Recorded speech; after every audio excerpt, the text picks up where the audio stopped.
अस्सलाम वालेकुम फ्रेंड्स, आज का जो हमारा टॉपिक है वो कंटिन्यूशन है जो हमने चैप्टर स्टार्ट किया था and introduction to neuromuscular facilitation. Chapter 8 kinesiology की बुक का हमने पार्ट 1 पढ़ लिया था, जिसमें मैंने आप लोग को बताया था कि न्यूरोमस्कुलर फैसिलिटेशन होता क्या है, इसकी डिमांड क्या है और रिस्पॉन्स को भी हमने देख लिया था। मैं थोड़ा बहुत दोबारा से थोड़ा सा रिवाइज़ कर दूँ ताकि उसकी बाद हम जो आगे पढ़ेंगे ताकि आपको वो लिंक हो जाए दोनों बातें। तो हम देख लेते हैं कि हमने जो रिस्पॉन्स पढ़ा था, हमने डिमांड ऑफ एक्टिविटी पढ़ ली थी। उसके बाद हमने रिस्पॉन्स पढ़ा था कि न्यूरोमस्कुलर मैकेनिज्म का के लिए डिमांड और रिस्पॉन्स होना ज़रूरी है। डिमांड होगी तो रिस्पॉन्स प्रोड्यूस होगा। रिस्पॉन्स जो होता है वो हमारे जो मसल्स होते हैं वो रिस्पॉन्स प्रोड्यूस करते हैं, वो इफेक्टर ऑर्गन होते हैं न्यूरोमस्कुलर मैकेनिज्म के।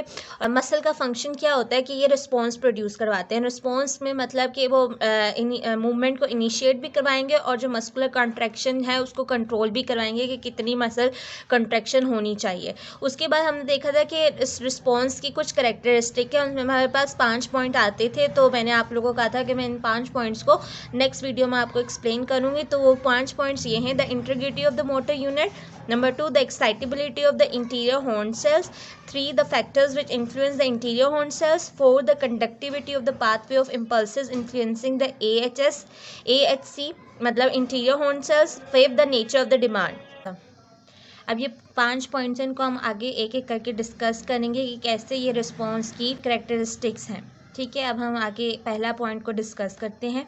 पहला पॉइंट जो था हमारे पास वो था the integrity of the motor unit. Integrity का मतलब होता है यूनिटी। ठीक है, आप इसको एक यूनिटी का लफ्ज़ समझ लो। ठीक है, मोटर यूनिट का मतलब होता है कि एक न्यूरॉन्स जो मैनी मसल्स फाइबर्स जो होते हैं, बहुत सारे मसल्स फाइबर्स को इनोवेट कर रही हो एक मोटर न्यूरॉन। जैसे कि आप इस पिक्चर में देख लो कि एक न्यूरॉन जो होती है, एक न्यूरॉन बहुत सारे मसल्स फाइबर्स को इनोवेट कर रही है। इस पूरे प्रोसेस को, इस पूरे मैकेनिज्म को हम मोटर यूनिट कहते हैं।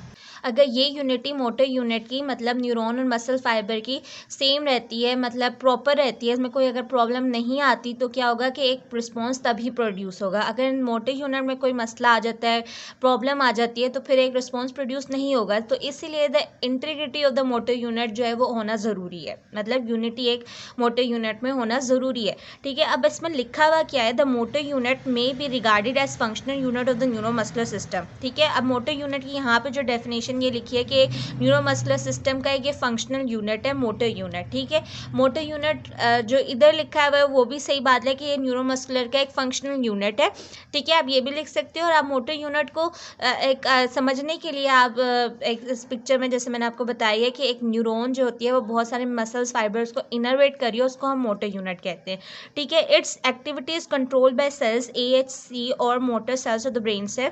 कि इसकी जो मोटर यूनिट की जो एक्टिविटी है वो कंट्रोल कौन कर रहा है? सेल्स। कौन से सेल्स? जो इंटीरियर हॉर्न सेल्स हैं या तो ब्रेन स्टेम के मोटर सेल्स हैं। जैसे कि आप पिक्चर में देख रहे हो कि इंटीरियर हॉर्न सेल्स जो हैं वो हमारे पास इस तरह के होते हैं। इंटीरियर हॉर्न सेल्स जो होते हैं वो हमारे पास मोटर इंपल्सेस हमारे पास मसल्स में लेकर आ रहे होते हैं। ठीक है, मोटर सिग्नल लेकर आ रहे होते हैं हमारे मसल्स को, ताकि हमारा मसल जो होता है कंट्रोल करे। तो जो मोटर यूनिट की एक्टिविटी है वो कंट्रोल करेगा इंटीरियर हॉर्न सेल्स। फिर आगे लिखा है which one stimulated discharge impulses to the muscle fibre response by contracting. वही बात, जब ये सेल्स जो हमारे इंटीरियर हॉर्न सेल्स है जब ये स्टिमुलेट होंगे तो वो क्या करेंगे? इम्पल्सेस को डिस्चार्ज करेंगे। वो इम्पल्सेस न्यूरॉन्स लेकर मसल फाइबर्स तक जाएंगे और हमारे पास जो रिस्पॉन्स आएगा कि मसल्स कॉन्ट्रैक्ट होंगे। ठीक है, as muscular contraction result from activation of the motor unit, integrity is an essential factor implementing a response. ठीक है, मस्कुलर जैसे कि मस्कुलर कॉन्ट्रैक्शन जो हो रही है वो किस वजह से हो रही है? मोटर यूनिट की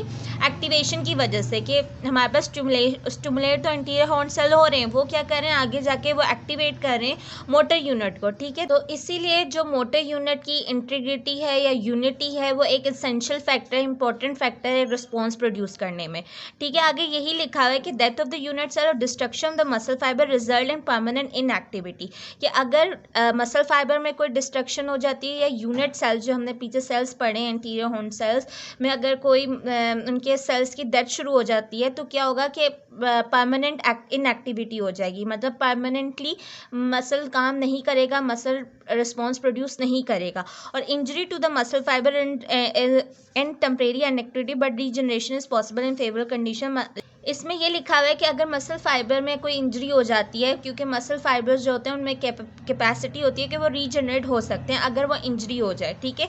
इंजरी जो होती है वो ठीक हो सकती है, ठीक है। अगर इंजरी हो जाती है तो वो टेम्परेरी इनएक्टिविटी कॉज करेगी, मतलब थोड़े टाइम के लिए प्रॉब्लम होगी, लेकिन बाद में वो ठीक हो जाएगी। लेकिन अगर वो डेथ, उनकी डिस्ट्रक्शन शुरू हो जाए तो क्या होगा कि परमानेंटली लॉस हो जाएगा, मसल रिस्पॉन्स नहीं करेगा। ये हमारे पास पहला पॉइंट था। दूसरा पॉइंट है excitability of the interior horn cell, मतलब कि जो इंटीरियर हॉर्न सेल है अगर वो एक्साइट होंगे तो रिस्पॉन्स प्रोड्यूस होगा। पीछे हमने पढ़ा था कि मोटर यूनिट जो होते हैं उनकी एक्टिवेशन होना ज़रूरी है। उनको एक्टिवेट कौन कर रहा है? Anterior horn cell. Anterior horn cells की कोई एक्साइटेबिलिटी होना भी ज़रूरी है। अब इंटीरियर हॉर्न सेल की एक्साइटेबिलिटी कैसे है वो हम इस पॉइंट में पढ़ेंगे। Activation of the motor unit depend on the stimulation of the interior horn cells. इसका मतलब कि वही बात कि मोटर यूनिट की एक्टिवेशन डिपेंड कर रही है कि इंटीरियर हॉर्न सेल स्टिमुलेट हो रहे हैं कि नहीं, ठीक है। अगर वो स्टिमुलेट हो रहे हैं तो मोटर यूनिट एक्टिवेट होगा, अगर नहीं हो रहे तो मोटर यूनिट एक्टिवेट नहीं होगा। Impulses reach them from many sources, but the effect they produce depend on the excitability of the cells at the time they arrive. इस बात का मतलब ये है कि impulses जो आ रही होती हैं बहुत सारी सोर्सेज से आ रही होती हैं, मसल्स से आ रही होती हैं, रिसेप्टर्स से आ रही होती हैं, इम्पल्सेस ब्रेन से इम्पल्सेस आ रही होती हैं जो कि इंटीरियर हॉर्न सेल्स को एक्साइट कर रही होती हैं। तो वो इफेक्ट जो प्रोड्यूस होना है वो डिपेंड कर रहा है कि एक सेल जो है वो एक्साइट हो रहा है या इनहिबिट हो रहा है। दो तरह के सिग्नल होते हैं, एक्साइटेबिलिटी और इनहिबिलिटी। अब वो डिपेंड कर रहा है कि कौन से सिग्नल आए। अगर हमारे पास एक्साइटेबिलिटी वाला सिग्नल आया तो सेल जो होंगे वो कॉन्ट्रैक्ट करेंगे। अगर इनहिबिलिटरी वाला सिग्नल आया तो सेल जो होंगे या मसल्स होंगे वो कॉन्ट्रैक्शन नहीं करेंगे, वो रेस्ट पे चले जाएंगे। तो इस पर डिपेंड कर रहा होता है कि कौन सा इफेक्ट प्रोड्यूस करना है, ठीक है। फिर हमारे पास है strong stimulus is required to stimulate cells with high threshold stability but those with low threshold response to a relatively weak stimulus. ये बात थोड़ी मुश्किल है, तो आप लोग ने ये बच्चों को समझ नहीं आता पॉइंट, तो इसको आपने समझना है। A strong stimulus is required to stimulate the cell with a high threshold of excitability, but those with a low threshold response to relatively weak stimulus. इस बात का मतलब ये है कि एक सेल को स्टिमुलेट करने के लिए हमें स्ट्रॉन्ग स्टिमुलस चाहिए, ठीक है। अब स्ट्रॉन्ग स्टिमुलस के लिए पावर भी ज़्यादा चाहिए होती है, ठीक है। थ्रेशोल्ड को आप पावर समझ लो, ठीक है। एक स्ट्रॉन्ग स्टिमुलस के लिए हमें पावर भी ज़्यादा चाहिए, मतलब एक्साइट करने के लिए सेल को एक पावर भी चाहिए, तो उसका मतलब हाई थ्रेशोल्ड चाहिए। लेकिन अब हमें वीक स्टिमुलस के लिए लो पावर चाहिए कि एक वीक स्टिमुलस है उसके लिए हमें लो थ्रेशोल्ड चाहिए कि हमारे पास जो रिस्पॉन्स है वो प्रोड्यूस हो सके। तो आसान लफ्ज़ में एक स्ट्रॉन्ग स्टिमुलस के लिए हमें हाई थ्रेशोल्ड चाहिए ताकि स्टिमुलेट हो सके सेल, और एक वीक स्टिमुलस के लिए हमें लो थ्रेशोल्ड चाहिए या लो पावर चाहिए ताकि मसल या सेल जो है वो स्टिमुलेट हो सकें, रिस्पॉन्स प्रोड्यूस कर सकें, ठीक है। आगे जो बात लिखी है, the threshold of the cell is reduced by repeated stimulation and by arrival of subthreshold stimulus which although they fail to achieve stimulus progressively lower the threshold of the cell and facilitate its response to the subsequent stimuli. इस बात को मैं आपको ऐसे समझाऊंगी कि जो threshold है, ठीक है, अब हाई थ्रेशोल्ड है, पावर ज़्यादा है, ठीक है, तो उसको रिड्यूस करने के लिए हमें रिपीटेड स्टिमुलेशन चाहिए। मतलब कि एक थ्रेशोल्ड या पावर जब ज़्यादा होती है, ठीक है, तो अगर हमें पावर को कम करना है तो अगर जब हम रिपीटेटिव स्टिमुलेशन करवाएंगे या रिपीटेड, फॉर एग्जांपल रिपीटेड अगर हम एक पेशेंट को काम करवा रहे हैं तो क्या होगा कि उसकी पावर जो होगी वो कम होती जाएगी, उसकी एनर्जी ख़त्म होती जाएगी। तो क्या है, अगर जब हम रिपीटेड स्टिमुलेशन करवाएंगे तो थ्रेशोल्ड है वो कम होता जाएगा, ठीक है। अब इस कम थ्रेशोल्ड की वजह से क्या होगा कि हम छोटा सा भी कोई स्टिमुलस भेजेंगे तो वो जो हमारा मसल है वो रिस्पॉन्ड कर सकेगा, ठीक है। फॉर एग्जांपल अब हमने पढ़ा था कि हाई थ्रेशोल्ड के लिए एक स्ट्रॉन्ग स्टिमुलस होना ज़रूरी है। अब हम स्ट्रॉन्ग स्टिमुलस कहाँ से लेकर आए, तो हमने थ्रेशोल्ड को कम करना पड़ेगा ताकि जो वो स्मॉल थ्रेशोल्ड के लिए जो हमें वीक स्टिमुलस चाहिए उस वीक स्टिमुलस के ज़रिए भी वो मसल रिस्पॉन्स कर सके, ठीक है। फॉर एग्जांपल एक पेशेंट है, ठीक है, अब न्यूरो का पेशेंट है, स्ट्रोक का पेशेंट है, तो अब वो क्या है, उसका एक हाथ पैरालाइज है, ठीक है, काफ़ी अर्से से पैरालाइज है। अब उसको हम कोई स्ट्रॉन्ग स्टिमुलस भी देंगे तो वो उसका हाथ मूव नहीं कर पाएगा क्योंकि उसकी जो थ्रेशोल्ड है वो इतना ज़्यादा हो गया कि वो एक स्ट्रॉन्ग स्टिमुलस को भी एक्सेप्ट नहीं करेगा। तो इसका मतलब कि हमें उसके थ्रेशोल्ड को कम करना पड़ेगा, उसकी पावर को कम करना पड़ेगा, ताकि अगर जब हम पावर को कम करेंगे, थ्रेशोल्ड को कम करेंगे, तो जब हम वीक स्टिमुलस देंगे तो क्या होगा, वो लो थ्रेशोल्ड को, जब लो थ्रेशोल्ड होगा तो उसको रिस्पॉन्ड करेगा, ठीक है। तो इसका मतलब जब हम लो थ्रेशोल्ड हम लो कैसे करेंगे, हम जब रिपीटेड स्टिमुलेशन करवाएंगे, ठीक है, बार बार मूवमेंट करवाएंगे, उस हैंड की रेंज ऑफ मोशंस करवाएंगे बार बार, तो थ्रेशोल्ड जो है वो पावर जो है वो खुद ब खुद रिड्यूस हो जाएगी। और क्या होगा, पेशेंट जो है जब हम उसको छोटा सा भी कोई स्टिमुलस सेंड करेंगे, वीक स्टिमुलस सेंड करेंगे, तो क्या होगा, वो उस लो थ्रेशोल्ड को रिस्पॉन्ड करेगा और जो उसका मसल का रिस्पॉन्स है वो प्रोड्यूस हो जाएगा। And increase in the threshold result from the lack of stimulation and trauma cause by some disease process and it may be so great that the cell become incapable responding to any normal stimulus and is therefore said to be dormant. इस बात का मतलब ये है कि हम जो मैंने आपको पीछे एग्जांपल में बताया कि लैक ऑफ स्टिमुलेशन की वजह से थ्रेशोल्ड इंक्रीज हो गया। फॉर एग्जांपल एक पेशेंट में बताया स्ट्रोक का है, उसका हाथ पैरालाइज है, काफ़ी अरसे से वो उस हाथ को मूव नहीं कर पा रहा, ठीक है, उस हाथ की कोई मूवमेंट नहीं है, उस हाथ को कोई स्टिमुलेशन नहीं है, तो क्या है, थ्रेशोल्ड इंक्रीज हो गया। और जब थ्रेशोल्ड इंक्रीज हो गया तो मसल्स जो है वो रिस्पॉन्ड नहीं कर रहा, कोई भी छोटे से भी स्टिमुलस या नॉर्मल स्टिमुलाई हमने भेजा है तो वो उसको रिस्पॉन्स नहीं प्रोड्यूस कर रहा। हम इस चीज़ को कहते हैं कि वो डोरमेंट सेल्स हो गए, उसके जो वहाँ पे सेल्स हैं वो डोरमेंट हो गए, ठीक है। Repeated bombardment of dormant cells by strong stimuli may however succeed in reducing their threshold sufficiently to make them capable of responding to stimulation, in which case reactivation the motor unit is achieved। तो फिर क्या हम करवाते हैं कि हम इन dormant cell की repeated stimulation करवाते हैं, इन डोरमेंट सेल को रिपीटेड हम क्या करवाते हैं, रिपीटेडली हम स्टिमुलाई सेंड करते हैं जो डोरमेंट सेल्स हैं, ताकि जो थ्रेशोल्ड है वो रिड्यूस हो सके और जो पेशेंट है वो रिस्पॉन्स जो है उस स्टिमुलाई का जो रिस्पॉन्स है वो प्रोड्यूस कर सके और जो हमारे पास मोटर यूनिट है वो दोबारा से रीएक्टिवेट हो सके, ठीक है। अब हमारे पास दूसरी बात ये लिखी है, stimuli reaching the interior horn cells influence large group of pools of the cells, some of which responds by firing and other by reduction in the threshold of excitability। इस बात का मतलब ये लिखा है कि जो स्टिमुलाई हैं वो जो इंटीरियर हॉर्न सेल्स पे हमारे पास आ रहे हैं वो बहुत सारे मसल्स, ग्रुप ऑफ मसल्स को या ग्रुप ऑफ सेल्स को इनर्वेट कर रहे हैं, ठीक है। अब वो जो स्टिमुलाई है वो हमारे पास या दो तरह का रिस्पॉन्स प्रोड्यूस कर सकते हैं, एक तो एक्साइट कर सकते हैं सेल्स को, या तो जो है इनहिबिटरी सिग्नल्स प्रोड्यूस कर सकते हैं, या तो थ्रेशोल्ड को बढ़ा सकते हैं या तो थ्रेशोल्ड को कम कर सकते हैं, ठीक है। तो ये डिपेंड कर रहा होता है कि कहाँ से इम्पल्सेस आए हैं, कौन सा सिग्नल आया है, उस पर डिपेंड कर रहा होता है ये सब, ठीक है। The stronger the stimuli the greater the effect produce, जितना ज़्यादा स्टिमुलस स्ट्रॉन्ग होगा उतना ज़्यादा इफेक्ट प्रोड्यूस होगा, and the wider sphere of influence, उतनी ज़्यादा जो है वो वहाँ पे सेल इन्फ्लुएंस होंगे। And increase in the excitability of cell in the area of the CNS refer to an increase in central excitation. और फिर क्या होगा, जितना ज़्यादा स्टिमुलस स्ट्रॉन्ग होगा उतनी ज़्यादा जो सेल्स हैं वहाँ पे एक्साइट होंगे, CNS के अंदर जो एरिया है वहाँ पे जो सेल्स हैं वो एक्साइट होंगे और फिर वो क्या करवाएंगे, सेंट्रल एक्साइटेशन को इंक्रीज करवाएंगे, and is a mean of facilitating the response of neuromuscular mechanism and stimulate the anterior which have there previously remain dormant. और वो क्या करवाएंगे, और यही चीज़ हमारे पास क्या करवाएगी, फैसिलिटेट करवाएगी न्यूरोमस्कुलर मैकेनिज्म को, मतलब न्यूरोमस्कुलर मैकेनिज्म का जो रिस्पॉन्स है वो ईजी तरीके से प्रोड्यूस हो जाएगा इस तरीके से। And stimulation of anterior horn cell which have resulted, और जो हमारे पास इंटीरियर हॉर्न सेल जो स्टिमुलेट नहीं हो पा रहे थे, जो कि डोरमेंट थे पहले, उनको भी वो ईजी तरीके से रिस्पॉन्स जो उनका प्रोड्यूस हो जाएगा। नंबर थर्ड जो पॉइंट है हमारे पास, the factor which influence the interior horn cells, the interior horn cells are influenced by impulses which reach them from many sources in the body and the CNS, ठीक है। वो factors जो interior horn sales को influence कर रही हैं वो कौन कौन से, इंटीरियर हॉर्न्स बहुत जो इंटीरियर हॉर्न सेल्स पे जो इम्पल्सेस आती हैं, हमने पढ़ा कहीं से भी आ सकती हैं, बहुत सारी सोर्सेज से आ सकती हैं, बॉडी से आ सकती हैं, रिसेप्टर से आ सकती हैं, मसल से आ सकती हैं, स्किन से आ सकती हैं, बहुत सारी जगहों से जो इम्पल्सेस हैं वो इंटीरियर हॉर्न सेल्स तक पहुंच जाती हैं, ठीक है, या CNS तक पहुंच जाती हैं। The character of the impulses में भी एक्साइटरी और इनहिबिटरी, मैंने बताया कि इम्पल्सेस एक्साइटरी भी हो सकती हैं, इनहिबिटरी भी हो सकती हैं, ठीक है। And is the predominance of one or other type at any one time which determines the effect they produce, मतलब कि यही कि उस टाइम पे जो प्रीडोमिनेंट होंगी, जो सिग्नल हमारे पास ज़्यादा आएगा एक्साइटरी का या इनहिबिटरी का, उस टाइम पे वही इफेक्ट प्रोड्यूस होगा। अगर एक्साइटरी का आ रहा है तो मसल कॉन्ट्रैक्ट करेंगे, अगर इनहिबिटरी का आ रहा है तो मसल रिलैक्स करेंगे, ठीक।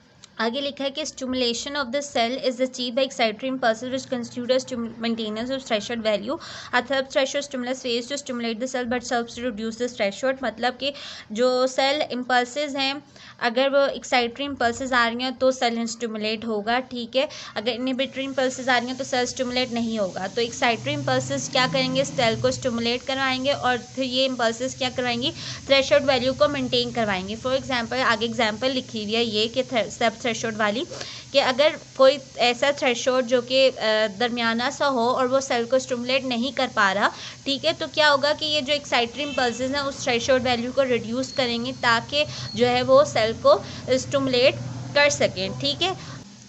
अब हमारा इसी आगे जो पॉइंट है इसी का, the sources of impulses are the initiating areas of the CNS and the sensory receptor organ. जो सोर्सेज इम्पल्सेस की हमारे पास आ रही हैं उनका जो इनिशिएटिंग एरियाज है वो सीएनएस है या तो सेंसरी रिसेप्टर ऑर्गन से आ रही हैं। मैंने आपको बताया था कि इम्पल्सेस कहीं से भी आ सकती हैं, उनका सोर्स कुछ भी हो सकता है। Normally all the initiating areas cooperate in discharging impulses necessary for the production movement and they are profoundly influenced by the sensory impulses।